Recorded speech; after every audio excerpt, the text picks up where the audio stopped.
ఉత్సాహవంతుడు జీవి సుందర్ లాంటి వ్యక్తిని ఎమ్మెల్సీ ఎన్నికల్లో గెలిపించాలని మాజీ ఐఏఎస్ అధికారి కోరారు. ఈ ప్రభుత్వంలో ఉన్న ప్రతి ఒక్కరూ కులాలకు అతీతంగా జీవి సుందర్ని గెలిపించాలని అన్నారు. జీవి సుందర్ను గెలిపించాలని కోరారు. జీవి సుందర్ మేనిఫెస్టోను చదివి వినిపించారు. కాంట్రాక్ట్ ఉద్యోగులు ఎవరైనా ఉంటే వారి రెగ్యులర్ చేసే విధంగా పోరాటం చేస్తారని ఆయన అన్నారు. యువతకు వ్యాపారం, నిరుద్యోగ యువతకు ప్రైవేట్ పరంగా ఉద్యోగాలు వచ్చే విధంగా కృషి చేస్తారని ఆయన పిలుపునిచ్చారు. అందుకనే హర్షకుమార్ కుమారుడు జీవి సుందర్ని గెలిపించాలని కోరారు. జీవి సుందర్ గారి యొక్క ప్రత్యేకతలు మనం చెప్పుకోవాలంటే చాలా ఉన్నాయి. దీనికి చాలా నావెల్ ఐడియాస్ ఉన్నాయి, కొత్త ఐడియాస్ ఉన్నాయి, మంచి మంచి భావాలు ఉన్నాయి. వాళ్ళ నాన్నగారి ద్వారా, హర్షకుమార్ గారి ద్వారా వచ్చినటువంటి సంక్రమించినటువంటి మరి ఆ యొక్క పట్టుదల, కార్యదీక్ష, మరి సేవాగుణం, మరి ఎంతో మరి దళితులకు సేవ చేయాలనేటువంటి ఉద్దేశంతో ఆయన చేస్తున్నటువంటి ప్రయత్నానికి మేము మద్దతు ఇవ్వాలని తీర్మానం చేసుకుని మరి ఇక్కడికి రావటం జరిగింది. మేము ఒకటే చెప్తున్నాం, రేపు 27న జరగబోయేటటువంటి ఎన్నికల్లో దళిత సంఘాలన్నీ, మరి మాల సంఘాలు కానివ్వండి, మాదిగ సంఘాలు కానివ్వండి, అనేక దళిత సంఘాలు ఏవైతే ఉన్నాయో అవన్నీ కూడా జీవి సుందర్ గారికి ఓటు వేసి ఆయన అత్యధికమైనటువంటి మెజారిటీతో గెలిపించాల్సిందిగా మేము విజ్ఞప్తి చేస్తున్నాం. ఎందుకంటే ఇవాళ ఈయన ఒక్కడే కాదు, ఈయన తండ్రి గారు గతంలో 2 సార్లు అమలాపురం నియోజకవర్గానికి ఎంపీగా చేశారు. ఆయన అనేక మందికి సేవ చేశారు. మరి అనేక సాహసోపేతమైనటువంటి చర్యలు చేపట్టారు. అనేక రోడ్లు, బ్రిడ్జిలు నిర్మాణానికి ఆయన మరి సహకరించారు. ఈ ప్రాంత ప్రజల్లో మరి చెరగని ముద్ర వేసుకున్నటువంటి హర్షకుమార్ గారి తనయుడుగా మనం అయితే ఈ యొక్క జీవి సుందర్ గారిని గెలిపించాలనేటువంటి ఉద్దేశంతో ఇక్కడికి రావడం జరిగింది. గ్రాడ్యుయేట్స్ అందరికీ నేను చెప్తున్నాను, అలాగే టీచర్స్ అందరికీ చెప్తున్నాను. మరి దళిత వర్గాలు కానివ్వండి, కాపు వర్గాలు అవనివ్వండి, లేదా బీసీ వర్గాలు అవనివ్వండి, ఎవరైనా కానీ మరి ఒక కులంకి సంబంధించినోడు కాదు సుందర్ అన్ని కులాలకి సంపూర్ణమైనటువంటి న్యాయం చేసేటటువంటి వ్యక్తిగా మేము భావిస్తున్నాం. కాబట్టి ఇతను కొత్తగా 34 సంవత్సరాల యువకుడు ప్రప్రథమంగా ఎన్నికల్లో పోటీ చేస్తున్నాడు.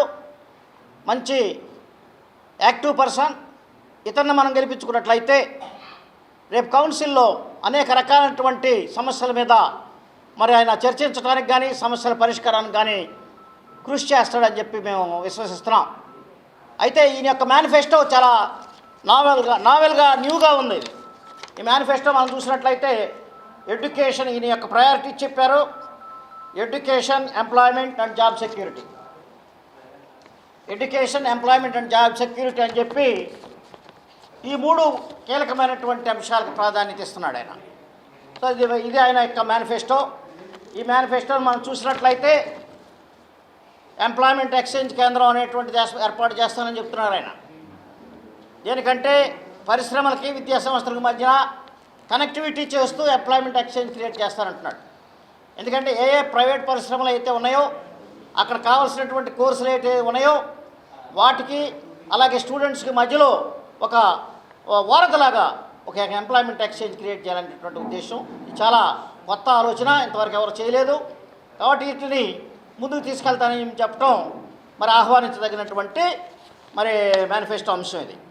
తర్వాత మెగా జాబ్ మేళాలో పెడతానని చెప్పి చెప్పడం జరుగుతుంది. ఈ మెగా జాబ్ మేళాలో 6 పార్లమెంట్ నియోజకవర్గాల్లోనూ మరి ఉన్నటువంటి ఎంఎన్సీ కంపెనీలు వాళ్ళ దగ్గర నుంచి మరి వీళ్ళని తీసుకువచ్చి, వాళ్ళ యొక్క ప్రతినిధులను తీసుకువచ్చి మరి జాబ్ మేళాల ద్వారా అనేక మంది నిరుద్యోగులకి ఉద్యోగాలు కల్పించేటటువంటి సిస్టమ్ని నేను పెడతానని చెప్పి ఆయన చెబుతున్నారు. కాబట్టి ఇంతవరకు ఎక్కడా కూడా విద్యాలయాల్లో మరి క్యాంపస్ రిక్రూట్మెంట్లు అనేటువంటి చాలా కరువైపోయినాయి. కాబట్టి అలాంటి పరిస్థితుల్లో గవర్నమెంట్ ఉద్యోగాలు కరువైన పరిస్థితుల్లో ప్రైవేట్ రంగ సంస్థల్లో ఉద్యోగాలే మిగిలి ఉన్నాయి. కాబట్టి ప్రైవేట్ రంగంలో ఉద్యోగాలు పొందాలి అంటే స్కిల్స్ డెవలప్మెంట్ ఉండాలి.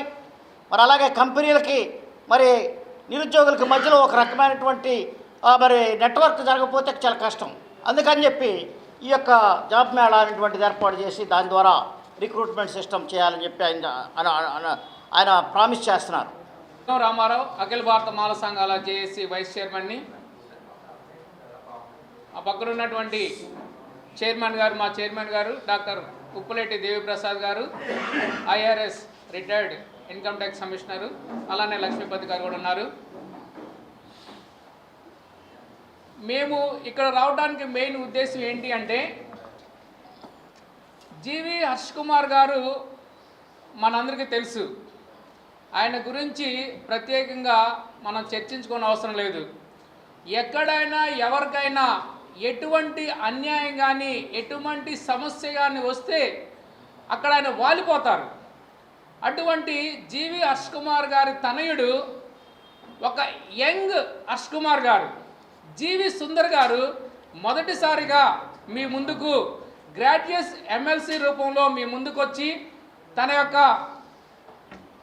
ఏదైతే ఉందో ఆ యొక్క రాజకీయ భవిష్యత్తుని మీతో ప్రారంభించాలని, మీ ద్వారా ఎన్నుకోబడి తను కూడా తను ప్రూవ్ చేసుకోవాలని ఒక యంగ్ హర్ష్ కుమార్ గారు మీ ముందుకు వచ్చినారు.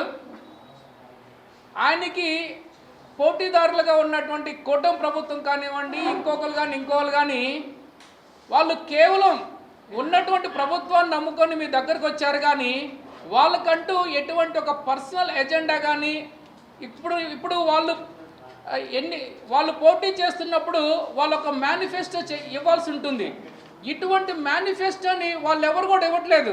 కేవలం మాకు ఓటేయండి అడుగుతున్నారు. కానీ ఒక మేనిఫెస్టో ద్వారా మీ ముందుకు వచ్చి నేను మీకు సేవ చేయడానికి వచ్చాను, నా అభ్యర్థిత్వాన్ని బలపరచండి అని అడుగుతున్నటువంటి ఒకే ఒక ఏకైక వ్యక్తి యొక్క తూర్పు పశ్చిమ గోదావరి జిల్లాలో గ్రాడ్యుయేట్ ఎమ్మెల్సీగా పోటీ చేస్తున్నటువంటి యంగ్ హర్ష్ కుమార్ గారు, అదే జీవి సుందర్ గారిని మీరు గెలిపించాలని ఈ అఖిల భారత మాల సంఘాల జేఏసీ తరఫున మేము మీకు విన్నవిస్తూ ఉన్నాము.